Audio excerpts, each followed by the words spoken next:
E5 TV news కు స్వాగతం. ముందుగా హెడ్లైన్. ఆపరేషన్ సింధూర్ ముగియలేదు. ఆర్మీ చీఫ్ కీలక వ్యాఖ్యలు. దేశ సంపద పెరగడానికి జీఎస్టీ సంస్కరణలు దోహదం. విజయ్ కుమార్. మెడికల్ కాలేజీల ప్రైవేటీకరణ వెనుక పెద్ద స్కామ్. విడుదల రజని.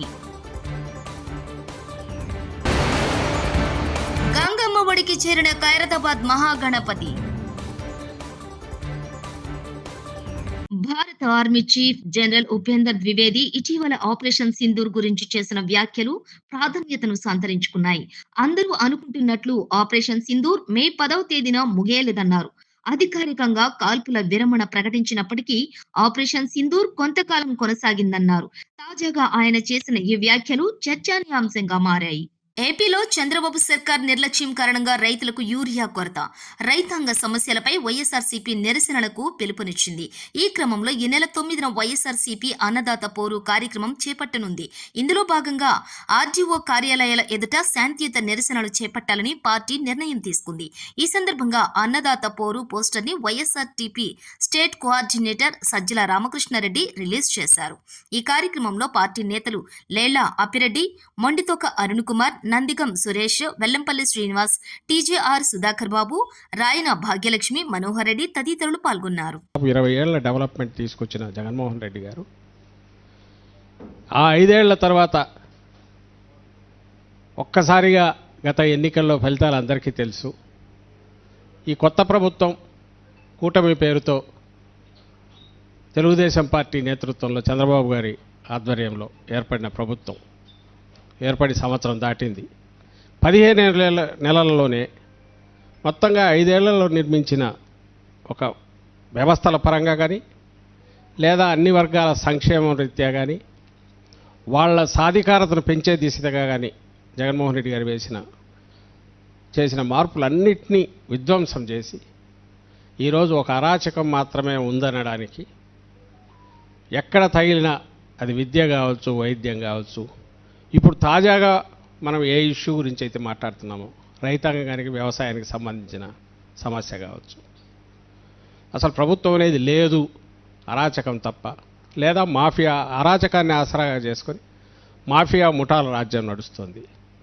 ఎక్కడ సంక్షోభం లేకపోయినా సృష్టించి దాంట్లో ఏ రకంగా కమిషన్లు దండుకోవాలా, ఆర్టిఫిషియల్ క్రైసిస్ క్రియేట్ చేసేనా అన్నదానికి ఏదైనా ఒక ఉదాహరణ చక్కటిది చెప్పాలంటే ఇప్పుడు యూరియా ఫర్టిలైజర్ ఇష్యూ రాష్ట్రంలో తలెత్తింది. ముఖ్యమంత్రి మాటల్లోనే చెప్తున్నాడు యూరియాకు సమస్య లేదు, కావాల్సినంత ఉందని. అండ్ సాగు రీత్యా చూస్తే 100 ఎకరాలకు సాగు కావాల్సింది 60 ఎకరాలు కూడా కాల, అంటే 60% కూడా లేదు. ఏది సమయానికి అందకపోవడము, దానికి తోడు ప్రకృతి దీన్ని కూడా తోచి వర్షాలు అయితే విపరీతంగా పడినా, వర్షాలు ఎక్కువయ్యో అతివృష్టి అనావృష్టి వల్ల 2 దెబ్బలు పడి రైతాంగం కునారిల్లిపోయింది. ఉన్నంతలో ఏదైనా వ్యవసాయం చేసుకుందామంటే దానికి అవసరమైన విత్తనం కానీ ఎరువులు కానీ అవి సమయానికి దొరకట్లేదు. ఎక్కడైతే గవర్నమెంట్ రోల్ ఉందో ప్రభుత్వం, దాని పాత్ర అవసరమో అక్కడ పూర్తి చేతులు ఎత్తేసింది చంద్రబాబు నాయుడు ప్రభుత్వం. దానికి నేను ఇంతకుముందు చెప్పినట్టు ఉదాహరణగా ప్రత్యక్ష సాక్ష్యం వచ్చి ఎరువుల కొరత. ఈ ఎరువుల కొరత లేదని ముఖ్యమంత్రి చెప్తున్నాడు, కానీ క్యూలు అయితే ప్రతి డిపో దగ్గర లేక కొనుగోలు కేంద్రాల దగ్గర పొద్దు నుంచి రాత్రి వరకు దాని చుట్టూ కాళ్ళు అరిగేటట్టు తిరుగుతున్నారు. 14కు ముందు 19కు ముందు ఉన్న పరిస్థితి అప్పుడు ఫోటోలు చూసేవాళ్ళం, చెప్పులు వరుసగా క్యూలో ఉండేటివి. మళ్ళీ ఎప్పుడు వస్తుందో తెలియదు ఎరువు అని, రాత్రి వరకు ఉండాల్సి వచ్చేది, కాళ్ళు అరిగేటట్టు తిరగాల్సి వచ్చేది. సేమ్ అదే పరిస్థితి మళ్ళీ వచ్చింది. మరి కొరత లేదని నువ్వు అంటున్నావు, సాగు జరగట్లే జరగాల్సినంత. మరి ఎక్కడికి పోయినా ఎరువులు అంటే వీళ్ళే అక్రమ నిల్వలను పెంచి బ్లాక్ మార్కెటింగ్ అని ఎంకరేజ్ చేస్తున్నారు. వీళ్ళంటే ఎవరు? తెలుగుదేశం పార్టీ ఎమ్మెల్యేలు, నాయకులు, వాళ్ళు కార్యకర్తలుగా పిలుచుకునేవాళ్ళు. ఇంకా వాళ్ళ మీద డిపెండ్ అయి పెరిగిన ఈ అక్రమ వ్యాపారులు వీళ్ళు. ఇది ఈరోజు మాఫియా రూలింగ్ నడుస్తుంది. ఎక్కడ ఏ డిపో దగ్గర చూస్తే ఏ పరిస్థితి ఉంది. అని మొన్న కూడా వరుసగా మనం ఎత్తి చూపుతున్నాం. ఇప్పటికే ప్రెస్ కాన్ఫరెన్స్లు పెట్టాం. ప్రభుత్వం మీద ప్రెజర్ తీసుకొచ్చాము. రైతులు కూడా రోడ్డు ఎక్కుతున్నారు. వాటన్నిటి ఫలితంగా మొన్న ముఖ్యమంత్రి చంద్రబాబు నాయుడు వచ్చి ఏం చేశాడంటే, మీ రైతుల్లాగా ఉండండి, రాజకీయాలు చేయొద్దని హెచ్చరించాడు. ఎవరన్నా ప్రశ్నిస్తే మిమ్మల్ని బొక్కలో వేస్తామని కూడా అన్నాడు. బొక్కలో వేస్తామనే మాటే వాడాడు. అది ఈరోజు ఇక్కడ పరిస్థితి. ఫేక్ ప్రచారాలు చేస్తున్నారు. మీరంతా వైఎస్ఆర్సీపీ వాళ్ళు ముద్ర వేసి వాళ్ళను పోలీసులు పట్టుకుపోయి పోలీస్ స్టేషన్లో కూర్చోబెడుతున్నారు. ఈ దశలో ఏం చేయాలి అని అంటే, ఈ వాయిస్ గట్టిగా వినిపించాలి. రాష్ట్రంలో రైతాంగం ఇప్పుడు ఎదుర్కొంటున్న సమస్య ఇదే కాదు.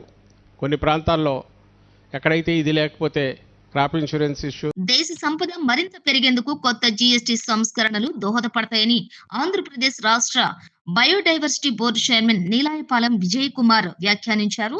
కేంద్ర ప్రభుత్వం నూతన జీఎస్టీ సంస్కరణలు తీసుకురావడాన్ని తెలుగుదేశం పార్టీ స్వాగతిస్తోందని పేర్కొన్నారు. ఇవాళ అమరావతిలోని తెలుగుదేశం పార్టీ కార్యాలయంలో విజయ్ కుమార్ మాట్లాడారు. గత 50 ఏళ్ల చరిత్రలో ఇలాంటి పన్ను సంస్కరణలు ఏ కేంద్ర ప్రభుత్వం తీసుకురాలేదని చెప్పుకొచ్చారు. 5%, 10%, 15% లెక్కన ఇంత పెద్ద ఎత్తున పన్నులు తగ్గించడం అనేది మొట్టమొదటిసారి. సో ఈ జిఎస్టీలో 4 స్లాబులు ఉండేవి ఇంతకుముందు. 5, 12, 18, దాని 28 అని. ఇప్పుడు ఆ స్లాబులు 2కి మార్చారు. చాలా వరకు పన్నులు తగ్గుతాయి. సరే, పన్నులు తగ్గుతాయి, బాగానే ఉంది. ప్రత్యేకంగా మన దైనందిన జీవితంలో మనం రోజు ఎక్స్పీరియన్స్ చేసే దీంట్లో ఏమేమి పన్నులు తగ్గుతాయి, లేక అసలు మనకు వ్యక్తిగతంగా ఏమి లాభం ఉంటుంది, ఇంకా చెప్పాలంటే దేశం సంగతిలో ఆటోమేటిక్ తగ్గుతాయి. కాబట్టి మన ఆంధ్ర రాష్ట్రానికి ఈ కొత్త జిఎస్టీ విధానం వల్ల వచ్చే అదనపు ఆదాయం ఏంటి? ప్రతిపక్ష పార్టీలు కొన్ని, కాంగ్రెస్, కొంతమంది కొన్ని రాష్ట్రాలకి దీనివల్ల నష్టం వస్తుంది, మాకు కాంపెన్సేట్ చేయాలి అంటూ ఉన్నారు. కానీ స్పష్టంగా ఒక్క విషయంతో నేను ఈ డిస్కషన్ని మొదలు పెడతాను. ఆంధ్రప్రదేశ్ కూటమి ప్రభుత్వం, తెలుగుదేశం పార్టీ, ఈ రెండు కూడా ఈ కొత్త జిఎస్టీ విధానాన్ని we're welcoming with heartfully. We're welcoming so heartfully. దీనిలో ఏ విధమైన సందిగ్ధానికి తావులేదు. మేము సంపూర్ణంగా ఈ కొత్త జిఎస్టీ విధానాన్ని ఆహ్వానిస్తున్నాం. సో ఓకే, ఆహ్వానిస్తున్నాం అని చెప్పిన తర్వాత మనం అందరం పేపర్లో రోజు చదువుతూనే ఉంటాం. ఈ మధ్య ఒక 1 మంత్గా మన అమెరికన్ ప్రెసిడెంట్ ట్రంప్ గారు భారతదేశం నుంచి వచ్చే ఎగుమతుల మీద అంతకుముందున్న 5, 10, 12% ట్యాక్స్ కాకుండా, పన్నులు కాకుండా, వాళ్ళు టారిఫ్ అంటారు దాన్ని, ఆ టారిఫ్ కాకుండా ఈసారి 50%, దాదాపు ఒక ఐటీ, ఫార్మా, మందులు ఇట్లాంటివి కాకుండా దాన్ని కూడా వేస్తారేమో రాబోయే రోజుల్లో తెలియదు. కానీ సో దీని మీద పన్నులు వేస్తాను, 50% ట్యాక్సేషన్ వేస్తాను అన్నారు. మిగతా అవన్నీ పక్కన పెడితే బాగా దెబ్బతినబోయేది మన యొక్క రొయ్యలు, చేపలు, రొయ్యలు. భారతదేశం ఎక్కువగా ఆంధ్రప్రదేశ్ నుంచి ఏదైతే ఎగుమతి అవుతుందో అది ఖచ్చితంగా దెబ్బతింటుంది కొంతవరకు. సో ఇట్లాంటి దెబ్బతిన్నప్పుడు ఈ ఇన్కమ్ని వేరే దీని నుంచి చూసుకోవాలి, ఆ పర్టికులర్ రంగాన్ని కూడా ఏ విధంగా చేయాలి అన్న విషయాన్ని మనం చూసుకోవచ్చు. సో ఈ విధంగా జిఎస్టీ అనేది మన యొక్క దైనందిన జీవితంలో ఏం చేస్తుంది అంటే, సెంట్రల్ గవర్నమెంట్ ఈ కష్టాలన్నీ కొంత గొప్ప సరిదిద్దడానికి ఈ టారిఫ్లు తగ్గించింది. ఇందాక నేను చెప్పినట్టు ట్రంప్ టారిఫ్లు భయంకరంగా ఉన్నా కూడా కేంద్రంలో సమర్థమైన నాయకత్వం ఉండడంతో దేశ ఆర్థిక వ్యవస్థ ఇప్పుడు లాస్ట్ మంత్ 27 అన్నారు, ఇవాళ 6వ తేదీ, దాదాపు ఈ 10-15 రోజులు అయిపోయింది.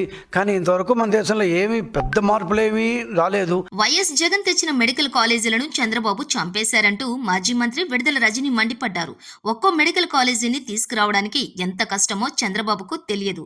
ప్రతి జిల్లాలోనూ మెడికల్ కాలేజీ, ఆసుపత్రి ఉంటే ప్రజలకు మంచి వైద్యం అందుతుందని వైఎస్ జగన్ ఊహించారు. వైద్యం, టెస్టులు అన్నీ ఫ్రీగా అందించాలన్నదే వైఎస్ జగన్ ఆలోచన. చంద్రబాబు మెడికల్ కాలేజీలను అమ్మకానికి పెడితే ఇక పేదోడి పరిస్థితి ఏంటి అంటూ విడుదల రజని ప్రశ్నించారు. యాక్షన్ ప్లాన్ చేసుకున్నాం. మరి ఈ రోజున అన్నిటినీ కూడా చంపేస్తూ చంద్రబాబు నాయుడు గారు తీసుకున్నటువంటి నిర్ణయాన్ని వైఎస్ఆర్ కాంగ్రెస్ పార్టీ వ్యతిరేకిస్తుంది. ప్రజల తరఫున వైఎస్ఆర్ కాంగ్రెస్ పార్టీ మరి ఈరోజు ఈ ప్రభుత్వాన్ని ప్రశ్నిస్తోంది. ఉదాహరణకి మనం చూసినట్టయితే మనము ఒక గవర్నమెంట్ మెడికల్ కాలేజ్లో మనకు అఫిలియేట్ అయినటువంటి బోధన హాస్పిటల్ ఏదైతే ఉంటుందో ఆ గవర్నమెంట్ బోధన హాస్పిటల్కి ఒక రోగి, ఒక పేదవాడు ఆ హాస్పిటల్కి వస్తే అక్కడ మన జగనన్న హయాంలో చూస్తే అక్కడ ఆ రోగికి వచ్చినటువంటి ఆ పేదవాడికి ఓపీ ఫ్రీ, ఆ తర్వాత డాక్టర్ కన్సల్టేషన్ ఉంటుంది, అది ఫ్రీ. ఆ డాక్టర్ కన్సల్టేషన్ తర్వాత ఆ రోగికి ఏదైనా మందులు రాస్తే ఆ మందులు ఫ్రీ. లేదు ఏదన్నా టెస్టులు చేసుకోమని అతనికి ఉన్నటువంటి పరిస్థితి వల్ల ఓ సిటీ స్కానో, ఓ ఎంఆర్ఓయో, ఒక ఎక్స్రేయో లేదా ఏదైనా బ్లడ్ టెస్టులు ఏదైనా చేసుకోమంటే అవి ఫ్రీ. ఆ టెస్టుల తర్వాత ఆ రిపోర్ట్ తీసుకొని మళ్ళీ రీకన్సల్టేషన్కి వెళ్తే ఆ రీకన్సల్టేషన్ ఫ్రీ. లేదు మందులు వేసుకుంటే సరిపోతుంది, లేదంటే ఏదైనా సర్జరీ చేయాలో లేదా ఆపరేషన్ చేయాలో ఏదైనా థెరపీ చేయాలో ఏదైనా చెప్పినా ప్రతి అక్కడ ఉన్నటువంటి ఏ ట్రీట్మెంట్ ఆ డాక్టర్ సజెస్ట్ చేసినా కూడా అది ఫ్రీయే. అక్కడ ఆ పేదవాడికి ఒక్క రూపాయి కూడా తన సొంత ఖర్చు లేదు, తన మీద ఏ భారం పడట్లేదు. ప్రభుత్వంగా జగనన్న తీసుకున్నటువంటి బాధ్యత. తెలుగు రాష్ట్రాల్లో ఎంతో ప్రతిష్టాత్మకమైన బాలపూర్ లడ్డు వేలంపాట ఘనంగా సాగింది. ఈసారి లడ్డు వేలంలో భారీ ధర పలికింది. దీన్ని కర్మన్ఘాట్ కు చెందిన లింగాల దశరథ్ గౌడ్ అనే వ్యక్తి 35 లక్షలకు దక్కించుకున్నారు. వేలంలో 38 మంది భక్తులు పాల్గొన్నారు. గత ఏడాది ఈ లడ్డును 30.01 లక్షలకు కోలను శంకర్ రెడ్డి దక్కించుకున్నారు. గతేడాది కంటే ఈసారి లడ్డు ధర 4.99 లక్షలు అధికంగా పలికింది.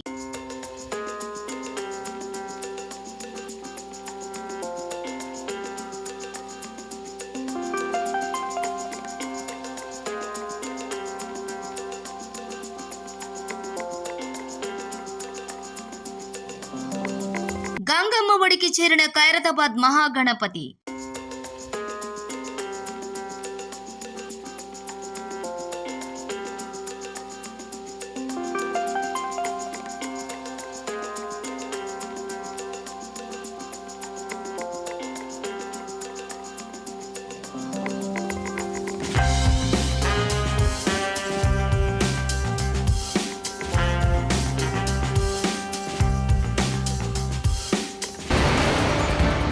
ఆపరేషన్ సింధూర్ ముగియలేదు. ఆర్మీ చీఫ్ కీలక వ్యాఖ్యలు. దేశ సంపద పెరగడానికి జీఎస్టీ సంస్కరణలు దోహదం. విజయ్ కుమార్. మెడికల్ కాలేజీల ప్రైవేటీకరణ వెనుక పెద్ద స్కామ్. విడుదల రజని. గంగమ్మ ఒడికి చేరిన ఖైరతాబాద్ మహాగణపతి. ఇవి బులెటిన్ విశేషాలు. చూస్తూనే ఉండండి E5 టీవీ న్యూస్.